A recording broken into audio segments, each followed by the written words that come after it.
ಉಪವಾಸ ಸೆರೆವಾಸ ಎದೆಗುಂದದೆ ಮುನ್ನುಗ್ಗಿದರು ಅವಮಾನ ಅತಿ ಬಹುಮಾನ ಎಂದರು ಕನ್ನಡ ಸಿಂಹಗಳು ಅಳಿದರು ಕನ್ನಡ ಉಳಿದರು ಕನ್ನಡ ಎದೆಯನೇ ಸೀಳುನಿ ಹರಿವುದು ಕನ್ನಡ ಬೆರೆವುದು ಕನ್ನಡ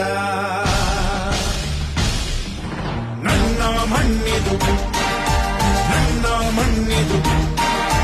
ನನ್ನ ಮಣ್ಣಿದು ಕನ್ನಡ ಮಣ್ಣು ನನ್ನುಸಿರಲ್ಲಿ ಕಂಪಿಸು ಮಣ್ಣು ಧಮನಿ ಧಮನಿಯಲ್ಲಿ ನರ್ತಿಸು ಮಣ್ಣು ವಿಶ್ವಮಾನವ